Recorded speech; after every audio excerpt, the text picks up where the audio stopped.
Para dar inicio, cuando hablamos de ética y del derecho, hablamos de dos sistemas normativos de nuestra conducta y nuestras actividades profesionales, enfocando desde el aspecto ético y moral y desde el punto de vista legal, sin evadir pues el tema de la relación entre estas dos disciplinas. Como hemos visto, hay una relación entre el actuar y el actual derecho constituye un puente entre los aspectos morales y los aspectos normativos desde el punto de vista legal. La siguiente. Entonces enfocamos la ética como una disciplina de la filosofía que estudia el comportamiento humano y su relación con las nociones del bien y el mal, de los preceptos morales, del deber, la felicidad y el bienestar común. Los principios morales internos e individuales, que es la moral, que guían lo bueno y lo malo. Es decir, desde nuestra propia conciencia y nuestro propio comportamiento humano, nosotros vamos a lograr el bien común, vamos a lograr hacer las cosas enmarcadas dentro del deber ser, desde nuestra conducta moral, lo que nos rige internamente, cómo deben ser nuestras normas de comportamiento. La siguiente.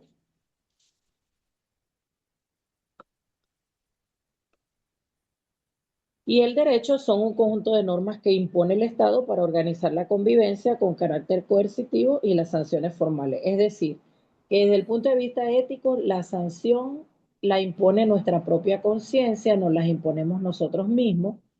Y desde el punto de vista legal, la sanción la impone el Estado, pues y también la sociedad, eh, porque se supone que estas normas van a regir nuestro comportamiento para mejorar la convivencia. La siguiente. Hay unas diferencias claves entre la ética y el derecho que van a partir desde su origen. La ética decimos que es interna y es universal, como ya dijimos, se origina de la propia conciencia y el derecho es externo porque son leyes impuestas por el Estado. Desde el punto de vista de la aplicación, la ética es voluntaria, es decir, cada quien hace uso de su autonomía para comportarse y, por supuesto, debe estar enfocado desde el conocimiento o el discernimiento de lo que es lo bueno y lo malo para poder aplicarlo. Y en el derecho, la aplicación es coercitiva.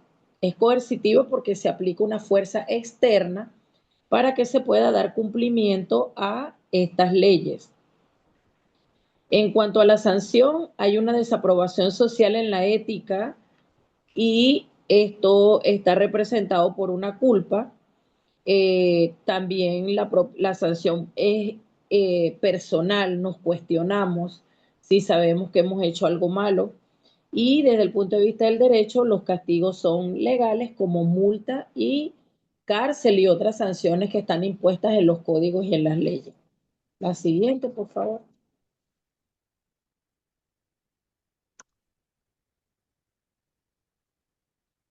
Cuando vamos a la relación y a la superposición de ambas ramas, nos vamos al fundamento y decimos que la ética da la base filosófica y valorativa en las normas jurídicas. Es decir, que como explicaba la profesora Piña, desde nuestra propia conciencia nosotros tenemos una base filosófica para valorar lo que estamos haciendo. Y esto, a su vez, le va a dar a las normas jurídicas, le va a dar el carácter de que sea justa en el momento de su aplicación. Y enfocamos la ética jurídica como un conjunto de principios morales que van a guiar la conducta de los abogados y de los jueces, buscando la justicia y la equidad en el ejercicio profesional más allá de lo legal. Entonces, cuando desde el punto de vista legal nosotros vamos a cuestionar una conducta, nos vamos a abocar a aquellos principios morales y aquellas normas morales para poder impartir justicia de una manera equitativa sin ser tan, ¿cómo diríamos? Sin ser tan fuertes al momento de la aplicación de la ley, entendiendo pues que hay comportamientos que en algunos momentos no dependen de personas, sino de circunstancias o del entorno que pueden llevar a actuar de una manera inadecuada, lo que no justifica, por supuesto, pero son aspectos que se tienen que considerar también. La no neutralidad, las leyes no son neutrales, reflejan valores y sobre todo los valores de la sociedad. Por ejemplo, un abogado debe actuar con ética y cumplir con el derecho, es decir, cumplir con los códigos, las leyes, los procesos. Y un incumplimiento ético puede conllevar a sanciones profesionales, mientras que el incumplimiento legal va a acarrear consecuencias jurídicas como son la cárcel, la multa y otro tipo de sanciones como son suspensión del ejercicio profesional en el caso de nosotros los profesionales de la salud. La siguiente. Es así como entonces surge también una rama del derecho y de la ética que se llama bioderecho. El bioderecho es una rama interdisciplinaria que une al derecho, la ética y las ciencias para regular las cuestiones éticas y legales que surgen de los avances de la ciencia de la vida, que es a lo que nosotros nos dedicamos, los profesionales de la salud, trabajamos con las ciencias de la vida. Estas son la biotecnología, la medicina genética, protegiendo la vida también y a los ecosistemas, de modo tal pues que es una rama que va a abarcar muchos aspectos, sobre todo en esta época de avances tecnológicos, y va a establecer un marco jurídico para normar la relación entre el ser humano con la vida en general desde el inicio hasta el final, asegurándole la justicia y el respeto por la dignidad. La siguiente.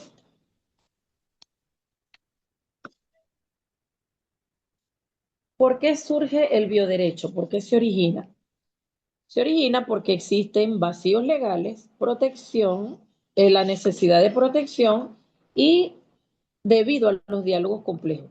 Desde el punto de vista de los vacíos legales, los sistemas jurídicos tradicionales son insuficientes para atender los desafíos bioéticos contemporáneos y esto ha generado algunas lagunas normativas que ha sido necesario estudiar y llenar con esta rama del derecho y de la ética.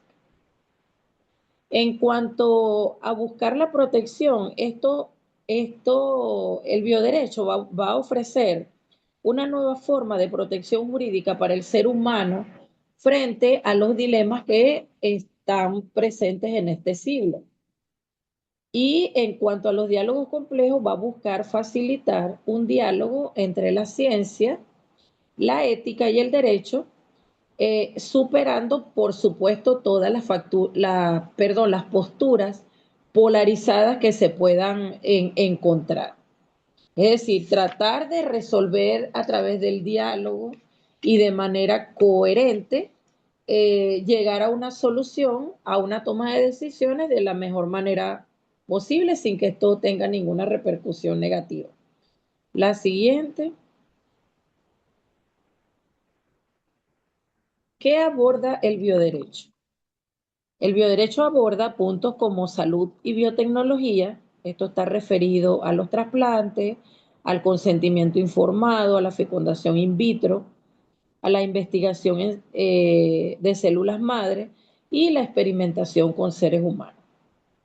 La genética, que va a tratar sobre la intimidad genética, la eugenesia y la identidad genómica, también sobre la edición genética. En el inicio y final de la vida, aborto, eutanasia, muerte, cuidados paliativos son los puntos específicos que el bioderecho va a tratar en este aspecto Y con relación al medio ambiente, va a tratar sobre el impacto de la tecnología en el ecosistema, la protección de la biodiversidad y lo que es el desarrollo sostenible. Esto va a ayudar también en la privacidad de los datos, va a limitar el control informático y la privacidad genética. La siguiente. Los principios fundamentales en los cuales se enfoca el bioderecho es el principio de la dignidad humana, eje central para proteger al ser humano frente a los avances tecnológicos, la autonomía, respetando la capacidad de decidir sobre su propia vida y su cuerpo que tiene la persona, la justicia, que es la búsqueda de una sociedad más equitativa en el acceso, por supuesto, a la salud y a la tecnología, y en la vulnerabilidad, protegiendo a los más débiles ante los riesgos de los avances de la ciencia y la tecnología. La siguiente.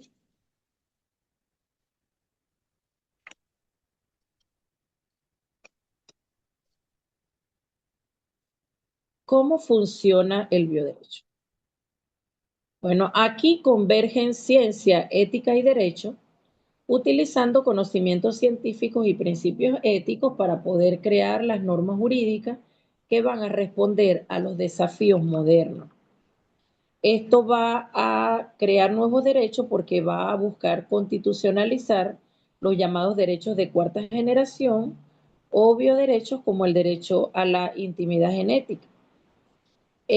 No es solo derecho tradicional, aunque se apoya en el derecho existente, también busca desarrollar categorías y procedimientos propios para abordar problemáticas que son inéditas, que no se han planteado anteriormente. En resumen, el bioderecho es un campo esencial para asegurar que el progreso científico beneficia a la humanidad sin vulnerar los derechos fundamentales, promoviendo una conciencia justa y que sea consona con la vida. La siguiente. Cabe destacar que de los derechos de la cuarta generación vamos a hablar en la clase de derechos humanos, pero los derechos de cuarta generación tienen que ver con los avances tecnológicos, la ciencia y la tecnología, todo lo que tiene que ver con la protección de datos, todo lo que significa avances tecnológicos en la tecnología de información y comunicación también. Vamos a hablar ahora del pensamiento filosófico jurídico en Venezuela sobre el bioderecho. El bioderecho, eh, estos filósofos jurídicos que son venezolanos, ellos pensaron, que ya los voy a nombrar posteriormente, ellos enfocaron la necesidad de sistematización. Es decir, se necesitaba dar coherencia jurídica y ética a las realidades modernas, ¿verdad? Que el derecho tradicional no cubre y esto se va a dar abordando los vacíos normativos, lo que yo hablaba anteriormente de de las lagunas legales. Las lagunas legales son vacíos que quedan entre la aplicación de las normas y que por supuesto necesitan ser abordadas porque al haber un vacío hay una duda o una discrepancia sobre cuál norma se va a aplicar. Lógicamente siempre se va a aplicar la norma que favorezca la condición o el asunto que estemos tratando. En este caso, siempre va a aplicarse la norma que va a favorecer a las personas. En la interdisciplinariedad, estos filósofos juristas venezolanos enfatizaban la conexión entre el derecho, la bioética, la medicina y las ciencias para reflexionar sobre el ser científico y el deber ético normativo, lógicamente. Enfocan en la dignidad humana. Ellos se enfocan en la dignidad humana. Esto se centra en la protección de la vida y la dignidad de la persona frente a las nuevas tecnologías, fundamentándose en los derechos en los derechos humanos, como ya les comenté, los derechos humanos de cuarta generación. Fueron pioneros en el neuroderecho y en la inteligencia artificial.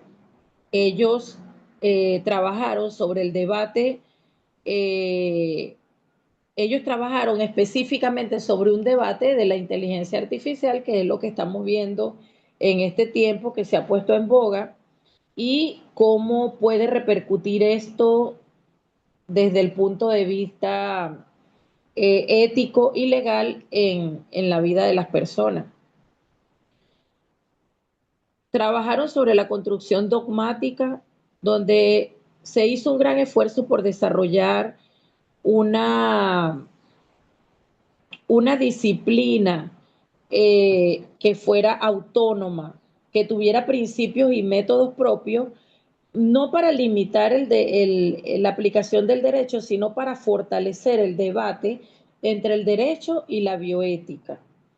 Y trabajaron también sobre el diálogo transdisciplinar, buscando que este diálogo se diera de la manera que se pudiera hacer un análisis filosófico de los dilemas éticos y de su traducción a normas jurídicas y políticas públicas, de modo tal que pudiéramos no tener problemas en el momento de aplicar una norma jurídica o de tomar alguna decisión en materia de políticas de salud, y que esto no tuviera una repercusión negativa sobre las personas.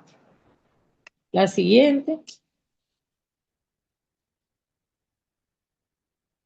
Estos filósofos y actores venezolanos relevantes del bioderecho son el doctor María de Jesús Medina Arellano, que él destacó por trabajar sobre la importancia de la bioética en el bioderecho para reflexionar sobre dilemas éticos y su impacto. El doctor Roberto Betancourt, que promueve el debate sobre neuroderecho y regulación de la inteligencia artificial. El doctor José Vicente Villalobos Antunes, trabajó sobre bioética y los derechos y la dignidad de la persona, y el doctor Juan Carlos Araujo Cuauro. Eh, Estos últimos son profesores de la Universidad del Zulia, profesores de bioética y de medicina legal, además médico cirujano de tórax. Posiblemente lo vamos a invitar para una clase. Él trabaja sobre la bioética como un problema jurídico en el contexto de la formación universitaria. Él ha promovido que la bioética se trabaje conjuntamente con el derecho, precisamente empezando desde la formación académica, precisamente para que a futuro pudieran aplicar estos conocimientos en el campo laboral. La siguiente.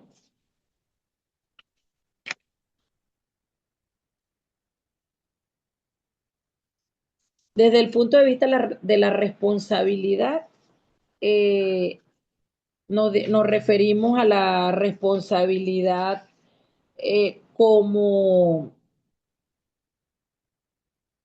es decir, la responsabilidad de los profesionales de la salud, como lo dijo la profesora Piña, es todo lo que lo que vamos a asumir en el contexto de haber transgredido una norma, de haber transgredido un valor, un principio, y por lo cual nosotros nos hacemos responsables en nuestra actuación en ocasión del ejercicio profesional, y esto va a generar cierto rechazo por la culpa representada por la negligencia, la imprudencia, la impericia y la inobservancia con la que actuemos, o con la intención de querer de querer actuar de esta manera negativa o antiética, que nos va a generar la responsabilidad.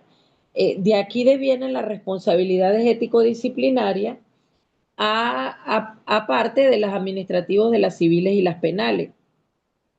En cuanto a la responsabilidad ético-disciplinaria, esto, aparte de ser una obligación moral y gremial, este tipo de responsabilidad en el ejercicio de las profesiones de la salud es de trascendencia individual y social. Todo lo que hagamos tiene una repercusión individual, pero también hacia la sociedad.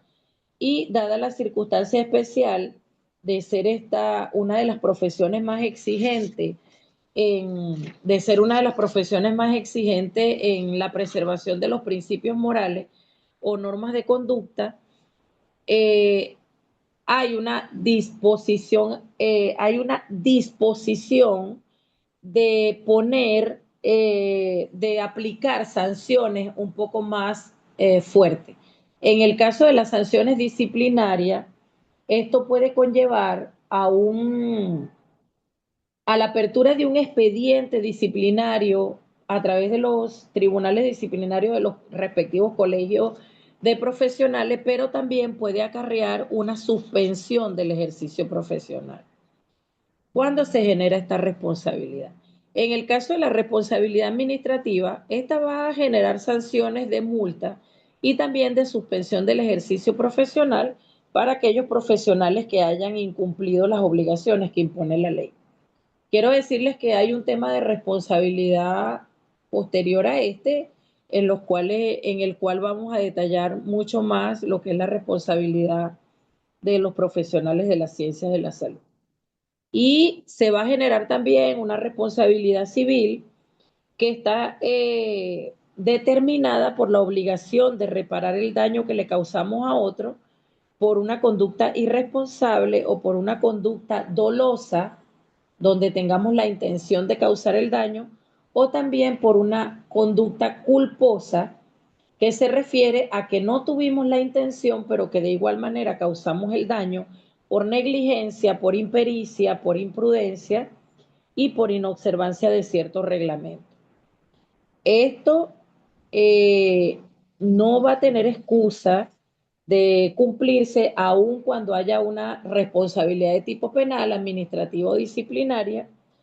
Es decir, que cada uno de los tipos de responsabilidad puede ser aplicado indistintamente de que hayas incurrido en una responsabilidad ético-disciplinaria, porque si vemos que transgredimos un valor o un principio, esto nos va a llevar a una responsabilidad legal que va a derivar en las otras. Si respondemos penalmente, también tenemos responsabilidad civil y eso lo vamos a ver más adelante. Eh, en cuanto a la responsabilidad penal, esta se materializa cuando se aplica una pena a consecuencia de una acción u omisión. También vuelvo a repetir, por negligencia, por imprudencia, por impericia y por inobservancia. Y cuando se genera una consecuencia también por el dolo o por haber tenido la intención de causar el daño. Esto, por supuesto, lo tiene que realizar una persona que es imputable, que no tiene excusa para evadir la responsabilidad penal, porque en el caso de nosotros, los profesionales de la salud, somos imputables porque somos profesionales, tenemos conciencia, sabemos discernir de lo que es el bien y el mal, y además, a pesar de que no tenemos conocimiento de las leyes, pues ellas existen y hay un precepto que dice que la ignorancia de la ley no te excusa el cumplimiento. Es decir, que indistintamente de que conozcas la ley o no la conozcas, pero que incurras en un hecho que genere responsabilidad, pues vamos a responder ante la ley por ello. La siguiente.